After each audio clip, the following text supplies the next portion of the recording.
welcome to the OCB Natural Edge. I'm your host, Sean Sully Sullivan, part of the OCB leadership team and a retired OCB pro bodybuilder. And I'm joined with my two amazing co-hosts, Jody and Aubrey. Jody, introduce yourself to the audience. Yeah, hi, I'm Jody Shakely-Wright. I'm the founder and coach for a nutrition consulting company, an OCB figure pro and judge, and I am excited to be here to help provide the information within all of the misinformation out there. And I'm also with the amazing Aubrey. Why don't you tell us about yourself? Everybody, my name is Aubrey Warwick. I am a TV fitness expert out of Pittsburgh, Pennsylvania, an online transformation coach, and an OCB bikini pro. Super excited to be a part of all this. Hey, thank you, team. And I guess we're going to start off our initial episode as to the why. Why are we doing this and what is it going to be all about? We're looking at kind of setting up the same type of a format each episode. So when you tune on, you kind of get the same segments, but we're really trying to cover a lot of ground. So we're always going to start with what we're going to call the OCB Insider, some of the inside information about what's going on with the OCB. Different guidelines. We're going to talk about nuances with what the judges are looking for, some really in-depth stuff that would help competitors at all levels from top to bottom.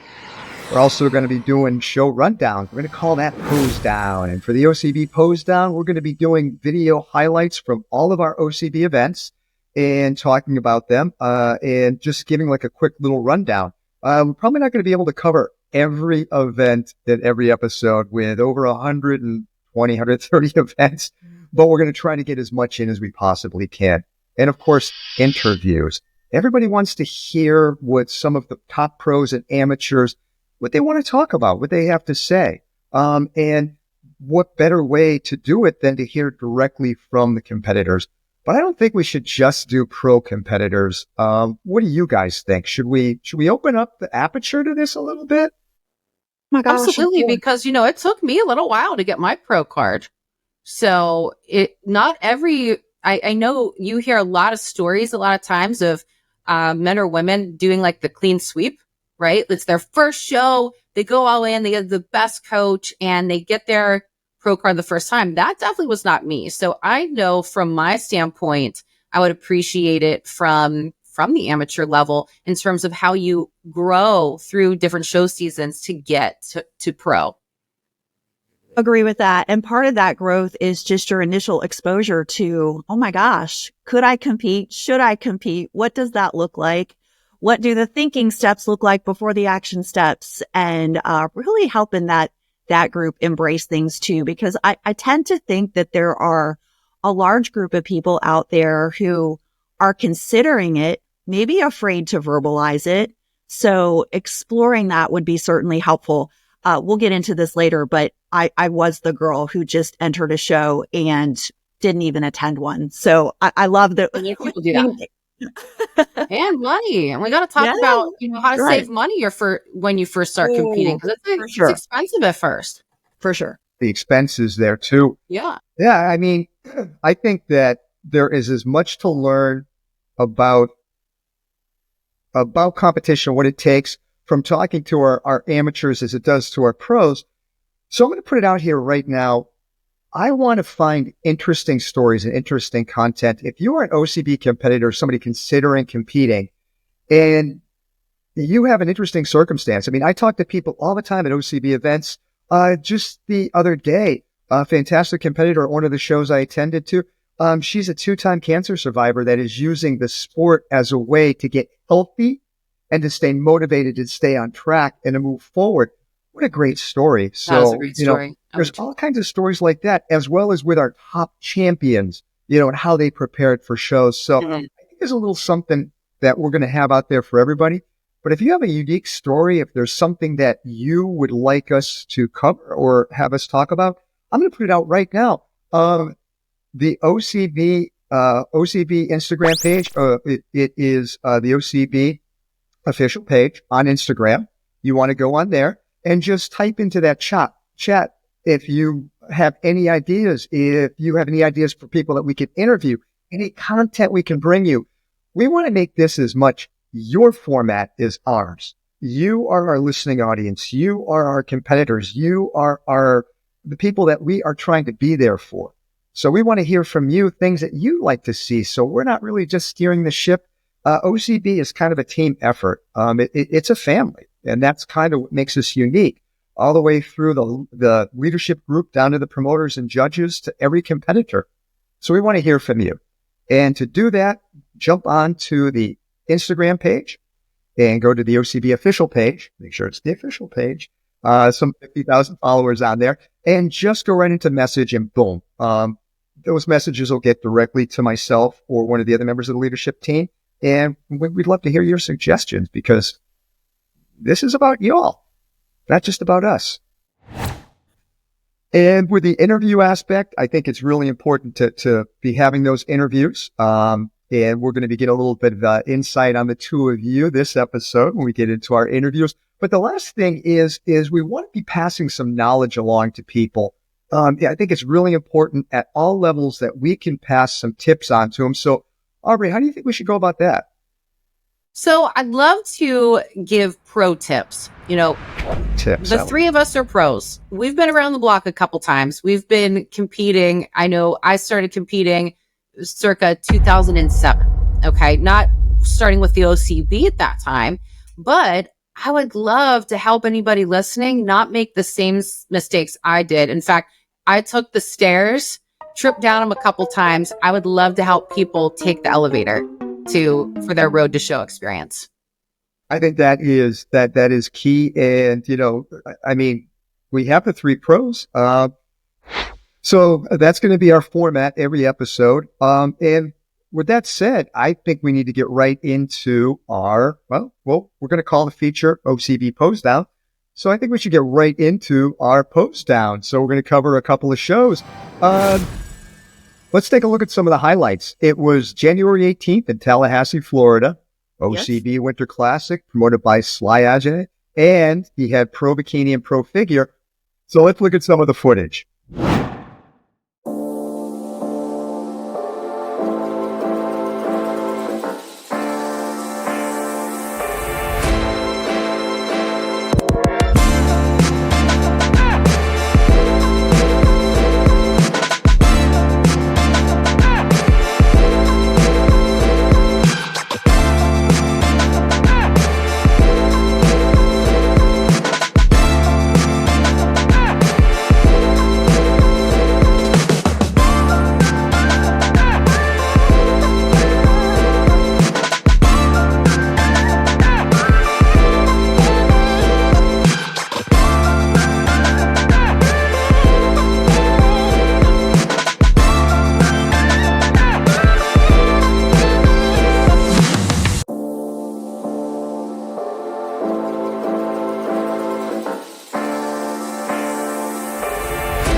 6,000 in pro prize money was awarded, guaranteed, to the two pro classes of the competitors, and over 50 competitors. It's only going to grow. So that was it for our show coverage for this episode. There were more events. It's hard to believe that at the time of this airing, we're already 10 shows deep into the OCB competition season, and it's beginning of March, and we're 10 shows deep. It's the pace is pretty rigorous, and we've got more highlights coming up next episode next week. But right now we want to do our OCB Spotlight, where we're going to be spotlighting those competitors and doing those interviews that we talked about. And what better way to start than with my two OCB Pro co-hosts. So I want to start with you, Jody, because you just competed in that pro show. You just won the figure category at the Fall Classic. So great job, girl. Tell us, like, when did your journey start? Gosh, I've been active my entire life. I cheered at the University of Pittsburgh, Aubrey's hometown. And it smacked me in the face one day. Nobody's going to be telling me to work out or get ready for X event. And I just love sports and movement. And how was I going to keep going? So I looked to my brother, who had gone from the skinny kid to a power lifter. And I watched the way his body had transformed. And it was such an impressive thought for me. So I enjoyed it so much that my first husband and I just collected pieces of weight equipment until we had about 13 machines. People asked me to train them. I got certified because I said, if I'm going to do this, I'm going to do it right. And then knew it has to, you have to handle your nutrition or this is not going to work. So I dialed in on that as well, and ended up with a PhD. Again, I feel like if you love what you do, it's not work. So you just keep going with it. And I'll fast forward when I moved from Charlotte to Richmond in 2013, two trainers at the Gold's Gym, I could see I felt like they were talking about me, and they approached me and they said, do you compete? And I was 42 at the time. And I thought, well, gosh, no. But like I said earlier, if somebody asks you to do something and you're a little excited and a little nervous, that's a great opportunity to say yes. So I did. And I, again, thought that with my certifications and my knowledge, I quote unquote should be able to do this myself. I was lucky that I won 5 out of 6 first place finishes at Kevin Parrott's show. Yeah. Kevin's show is very near and dear to me. Something about winter shows, I guess, but, I won everything but the figure open at the body sculpting open. And, gosh, I look back at those photos and I look how low my suit was on my hips and I pick apart all the things that I did wrong. And then, but I was so excited and of course wanted the open pro card and started to learn a little bit more about it. And, the second show was the Deer Teacher. I entered a show in Pittsburgh and I took 3rd. And that's when I realized. Deer Teacher. Okay. Yeah. Okay, third place means I have a few things to learn and it's time for a coach. So I did get a coach then, but I've been lifting, ever since college ended. So wait, did I hear you right that you started competing at 42? Did. Wow. Yes. That's amazing. So that's something about the sport and you, but that first show, you trained yourself. Did. I had a decent muscle base. I was a dancer. I was an athlete. So I had a decent enough muscle base. Could I have come in leaner? Yes. Could I have come in more symmetrical? But that's the beauty of the sport for all of us. I didn't know what I did. That's amazing. Wow. What a story. It was a lot of fun. And I figured, out there listening. I'm over 40. Yeah. What do I have to lose? And that was probably, I'm so glad you asked because that was the biggest surprise. When I got backstage, everyone was so freaking nice. Yes. Nobody had an agenda. And the 20 somethings, the 30 somethings, the 40 somethings and above. And that is the big draw, or was the big draw for me for OCB. Wow. Aubrey, how did you start off? I mean, you also started competing a little later in life. Yeah, based on today's standards. So my first show, I was 27 years old. And it was a Fitness America show. And I remember getting really inspired, however, by a 40-year-old woman that years before I saw her at the largest Pittsburgh Fitness Expo. And her name is Dawn Butterfield. So like you remember her. I actually reached out to her not too long ago to be like, hey, just so you know, you started this. And because of her, I have the chills to this day. because of her, I was like 25 at the time. I was like, I'm signing up for that, because 25-year-old Aubrey was struggling with an eating disorder like you wouldn't believe. I was at the height of my bulimic binge hell that I put myself through. I was probably about 30 pounds overweight as an exercise specialist in corporate wellness, had a background in nutrition, strong dance background, minored in dance in college, and all these things. And I hear out walks Dawn Butterfield, and I'm like, there's got to be a better way. I kind of reached my personal rock bottom at that time in my life. And fast forward, I did have a coach, but similar to Jody, when people were like scoping you out at the gym, I call like one of my earth angels. I had this retired PE teacher. He was a personal trainer, and he saw me and he's like, hey, I've never done this before, but he saw something in me and he coached me, and I won my first bikini show with Fitness America. Now I placed fourth in fitness because you do like a fitness routine, interview round, all this stuff, all the hoops that you jump through. I was so ecstatic because I was now amongst my idols at this show. And fast forward through, today, I started, then with the OCB a couple years ago. So that's where it all began with me back in Fitness America, back just to try to beat my eating disorder. And competing really, really helped me repair my relationship with food, but it was the relationship with myself that I was repairing, because I was trying to fall in love with this person that is called Aubrey, and I hated her so bad. And that's why I had this eating disorder, right? So competing has really come full circle for self-acceptance. This is what I talk about, the whole force thing, being an OCB Jedi as opposed to just being a competitor. I love that. You use it for that transformation purpose. And now you're competing at the highest level. I mean, how many Yorton Cups have you competed in now? Well, this was my second one this past show season. And I love big shows. I love all the people in the audience. I love everyone around. I love that energy.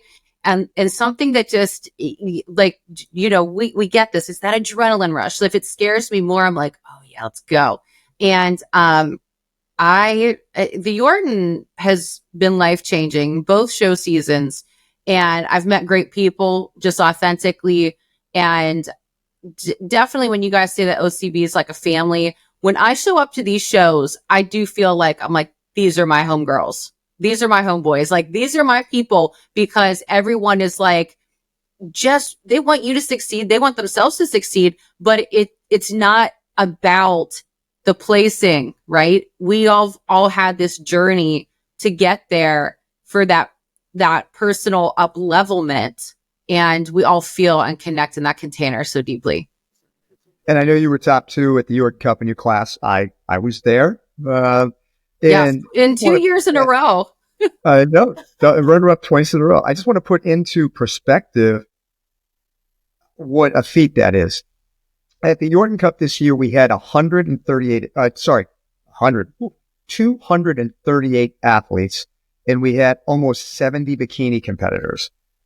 And that's it. This is what kind of makes it so special getting to the Yorton Cup as a pro, because there's only going to be 7 champions, but everybody gets something out of it. The vibe backstage, we had competitors coming in because they wanted to be part of something big, and they didn't care how they placed. They just wanted to be part of the Yorton Cup, and they made history because it was the largest natural pro show in history.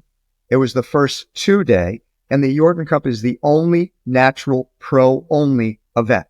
So that's 238 individuals competing as pros for, this year coming up, $77,000. So, and we're going to keep upping that prize money every year to make it worth their while to honor our athletes. So, I mean, that's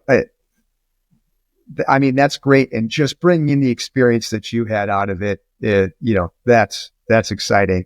That's exciting. That's amazing. I could interview you two for the next 3 hours, but we have 100 episodes or more we're going to do together. So we're going to keep this going, but it's great that the audience understands a little bit about you and about, what we're going to be doing in our pro spotlight. I wanted to get into our pro tips. I wanted to get into a little bit of pro tips before we wrap up our episode. And I guess the biggest thing I like to talk about is what it takes to compete in your first time competition. So, I mean, what are the do's and don'ts and the things that you learned in your first competition? We'll start with you, Jody. Yeah, definitely go to a show before you compete. Go to a show before you compete. It was, well, I will say this. There's a degree of nerves and terror every time I step on a stage because it's really the excitement and the nerves are just part of it. But there's a difference between knowing that you've done everything that you could to prepare or at least a great bucket of work versus, oh gosh, this is something I hadn't even considered. And that was my thought walking on stage on the first time, the first time. I learned a ton from that. And as I mentioned, I look back at the photos and my posing needed help and all of that. But that would be my first tip. Go to a show. That's a great tip. That was a great tip. And what about you, Aubrey? What would you say? First time competitors or even, second, third time show? Yeah. This one goes out to the ladies. Fake hair, don't care. So hair is a big deal. Okay. It completes the look, coming from a bikini standpoint. And I remember having a coach one time and she was like, oh yeah, you don't need the bling on your bikini. You don't need the hair extensions, this and that. And wouldn't you know, that was the year. Now this was Fitness America days that I placed my lowest. And I was like, from that day on, I'm always putting on a wig or I am putting hair extensions. And it does. And it also transforms me. It's like, all right, this is like 80s version of me. And then like when I put the wig on, it's like, all right, hi, I'm Bikini Aubrey. So I definitely recommend if you're female, consider those hair extensions, pay the extra couple bucks, get those things on.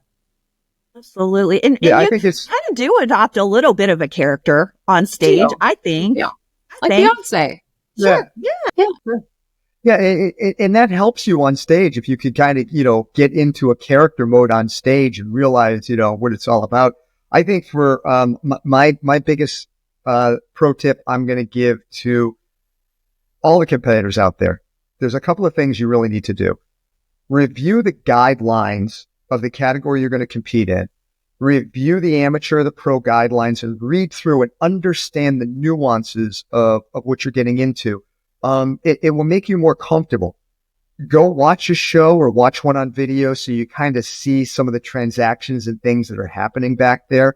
If you have a friend who's a competitor and they don't need a coach backstage, see if you can get a coach's pass and go backstage with them because you're there to assist them. Competitors can have a coach backstage. One per, no more than one per. But if you can go back there and kind of understand and see what they're doing and kind of have them coach you up, if that's ever an opportunity. And we also have a new competitors guide on the OCB website. If you go over onto the OCB website and you click over to the More tab, we actually have a new competitors guide that explains everything that it takes to compete from beginning to end. By reviewing those things, you're not going to make some of the novice mistakes like I made my first show as a debacle. So you won't make those mistakes.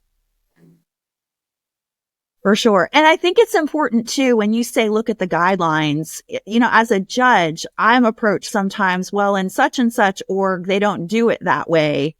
There's a distinction between the different organizations, and you should always familiarize yourself with the guidelines in which you're competing for that particular organization.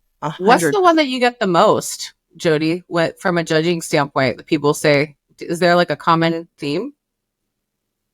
It's across the board. It's you mean question or? Yeah, where they're like, oh, well, this is different. I didn't know. Well, I know one of the big ones from a judge's perspective is getting the hair off the back in the back of the bikini pose. Oh, yeah. Yeah, right. That's the biggest one that I ask, ladies, will you please move your hair? Good point. Not every organization will ask you to move your hair. So again, this is why it's great. In OCB, we're the competitors are fortunate that I think most head judges will give that directive, because we can't judge what we can't see. Right. So, you got all that fake hair. You better move it around. Gotta have somewhere to put it. That brings me into my two. I think my biggest two is your posing and working on your posing. I see, here's pro tip number one. I see it happen all the time. You can tell the person posed to practice the posing before they came out, but they did it always in a mirror, and they have no muscle memory in how to get into the pose. I think the best thing that you can do, and so here's my lesson, my pro tip lesson for you, is to hit your pose in the mirror and then close your eyes and relax. Yeah. And then with your eyes closed, try to hit the pose again and open your eyes, and keep doing that until you can do it muscle memory. And then when you can do it muscle memory, have it filmed. And if you can film it and you can nail your posing, particularly from behind, I see this happen all the time, particularly with figure, men's physique. They're this wide from the front, and then they turn from the rear and they do this because they scrunch their lats together because they're feeling flexed.